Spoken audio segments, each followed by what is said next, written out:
Welcome to another edition of Wednesday One Thing. I'm joined, of course, as always, by my good friend and colleague, Hamza. How you doing today, man? Hey, Maury, I'm doing well. Just excited about some of the news that's been coming over the last week or so. Yeah, we have a really exciting story. The viewers out there might think we're obsessed with Amazon, but they are in the news again. They made a very exciting movement in their quest to be the largest retailer in the world, in the universe.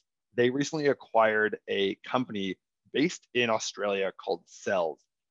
This is weird for so many reasons. This is a company I had never heard about, maybe just because I'm based over here in North America, the other side of the world, but it's a 50-person startup based in Sydney, Australia. They essentially help companies spin up online stores, much like another company you might know called Shopify. But the acquisition by Amazon is a very interesting move because, as many viewers might know, Amazon's primary go-to-market strategy with e-commerce companies is to sell via their marketplace. So it's a really interesting development for Amazon, not only because it sort of signifies their their move to essentially go head-to-head versus Shopify. That's just from a business point of view, but also trying to decentralize their own marketplace.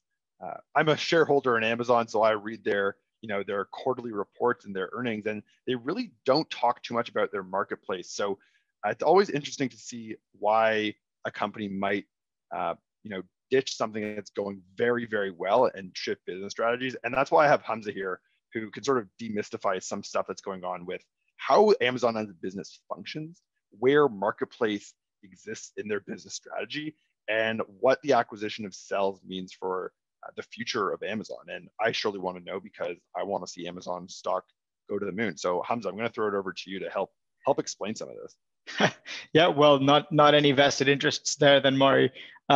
Look, Amazon's strategy is to expand into a category that we know is profitable, is revenue generating, and that's basically hosting online stores outside of their third-party marketplace, right? That's what Shopify did, and that's why Shopify had such a great end to the year in 2020, specifically Q4.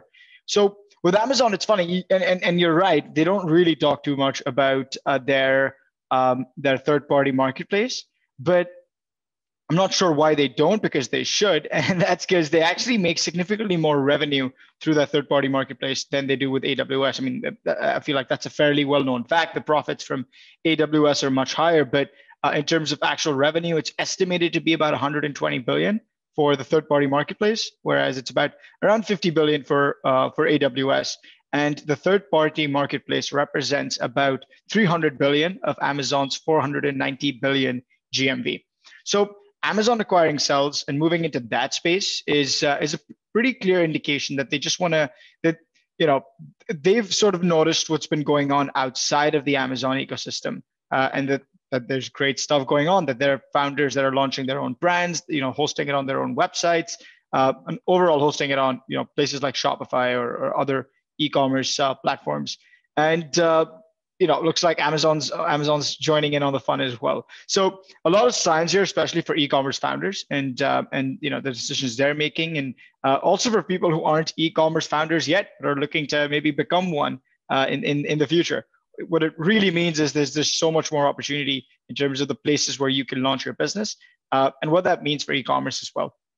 And that's really interesting because with the pandemic, and oh my gosh, I thought we were leaving the pandemic back in 2020.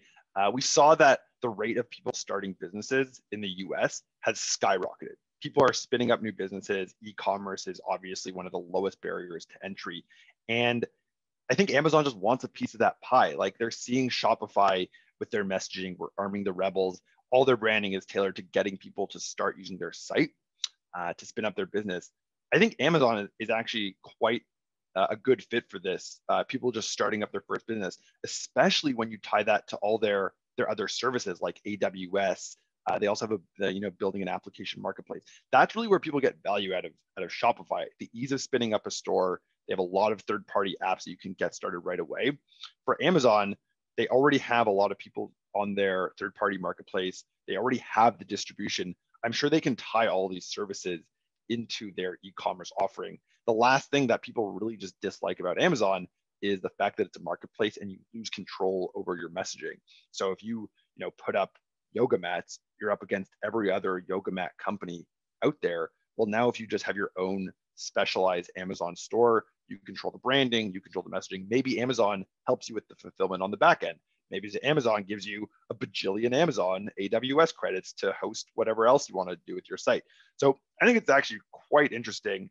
And I guess I want to throw it back to you, Hamza, which is, this is obviously Amazon's foray into being way more aggressive in going up against Shopify. So Jeff Bezos is now stepping down from the CEO position. The former, I think, director of AWS is now taking the mantle. Kind of an interesting choice, considering AWS is his field of choice and not the commerce side. So how does this play out for Amazon and Shopify? Who's going to win this battle? Where do you think this sort of ends for both these companies? Yeah, I don't really think that, at least I'm looking at this as a battle. What I'm most excited about is the opportunity that it provides to e-commerce founders to just diversify and work on different platforms, have access to more options, which is obviously, competition is better for these founders, and it's better for entrepreneurship on the whole. I think when I speak to founders, there are various reasons why many founders oftentimes don't really love being on Amazon. Let me just put it that way. It could be the control that they relinquish. It could be the fees or the costs of different aspects of being on the Amazon marketplace, just being Amazon sellers. Some of the more technical aspects and the back end stuff. I mean, there are all sorts of reasons. Overall, I think what this allows Amazon to do is just capture another segment of the market that that might not necessarily want to be out there selling on the Amazon marketplace, or might want to have multiple options selling on the Amazon marketplace, as well as having their own website that they can direct Facebook or Instagram ads to, and really build a brand around. So not sure who's going to win, and don't particularly care. But what I do really care about, and what I'm really intrigued by, is how many founders are going to now jump onto Selz based on the fact that they're now associated with Amazon. I mean, the founders, the ex-founders, well, I guess now still the founders of Selz, they'll always be the founders, did mention that, as far as Selz is concerned, it is business as usual. There's not too much they're changing. Things go on as they do. But I'm interested to see how businesses treat Selz relative to its competitors, mainly its largest competitor, Shopify, after it has the Amazon tag associated with it. Yeah, I think what's really interesting about bringing on Selz as this e-commerce partner, one of the things that people mentioned about Shopify is, you're on Shopify, you're locked into the ecosystem. One of the things we talked about last week on this program was these quick pay options. So right now, as it stands, you can't use Fast, for instance. You can't use Fast on Shopify yet. I'm wondering if Selz, Amazon's acquisition of Selz, making that their e-commerce platform, how much customizability you have. That's when you start going up market with GMV, you tend to see a lot of companies using something like Magento as their shopping cart, just because there's so much flexibility and customization. So I think that's the biggest thing for me. What I want to look out for is, what benefits does Selz give to founders starting up? Certainly, we know the narrative with Shopify, anyone can spin up a store. But I think the future will be like, what's the customization options that Selz provides? And I think ultimately that will determine like who gets the head up on this. So that's all we have this week. Hamza, thank you so much for your insights here. We will see you next week on Wednesday One Thing, and let us know if you've ever used Selz in the comments below. Cheers. Cheers.